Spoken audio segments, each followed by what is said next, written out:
আজকে আমি এতিম হয়ে গেছি। সবারই সন্তান আছে, যার বাপ থাকে না, তার কেউ থাকে না, তারা এতিম হয়ে যায়। তুমি যদি কারো ছেলেকে এতিম বানায় থাকো, তোমার ছেলেকে আল্লাহ এতিম বানায় রাস্তায় ভিক্ষা করায় ছাড়বেন। তুমি যদি কারো বাপকে মাকে কাঁদায় থাকো, আল্লাহ রাব্বুল আলামিন তোমার মা বাপকে কাঁদাবেন।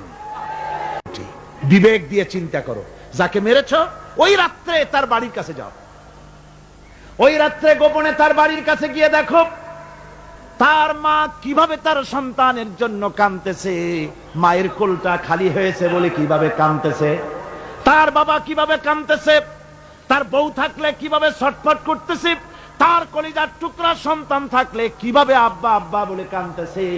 যারে গুলি করে মেরেছো একবার বাড়ির কাছে গিয়ে কান পাচা শোনো। মনে রাখো যুবক, সন্ত্রাসীরা শুনে রাখো, অস্ত্র দিয়া মানুষকে যারা মেরেছো, আল্লাহর কসম করে বলি যেভাবে মেরেছো ওইভাবে তোমাকেও নিহত হতে হবে, কোনো সন্দেহ নাই।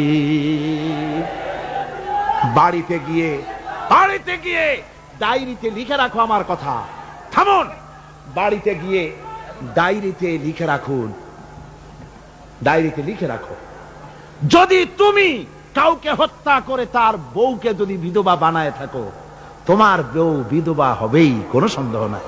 তুমি যদি কারো ছেলেকে এতিম বানায় থাকো, তোমার ছেলেকে আল্লাহ এতিম বানায় রাস্তায় ভিক্ষা করায় ছাড়বেন।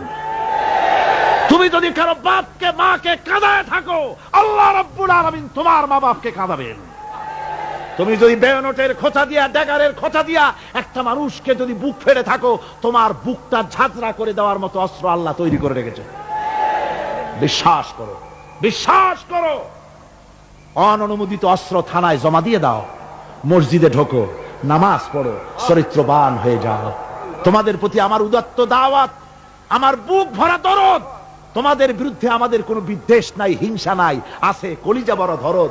দেখতে পাচ্ছি জাহান্নামের দিকে যাচ্ছ, এ পথটা কোন দিকের পথ?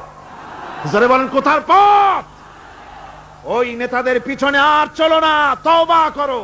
ওই নেতাদের পিছনে আর যাবে না যারা তোমাদেরকে টাকা দেয় আর অস্ত্র দেয়, যারা তোমাদেরকে মদ দেয় আর নারী দেয়, ওদের পেছনে আর চলবে না। ওয়াদা করো। যুবকরা কি পারবে ওয়াদা করতে? ওই সব নেতাদের পিছনে জীবনে আর যাবে না, ওয়াদা করতে পারো? হাত উঁচু করে দেখাও যুবকেরা।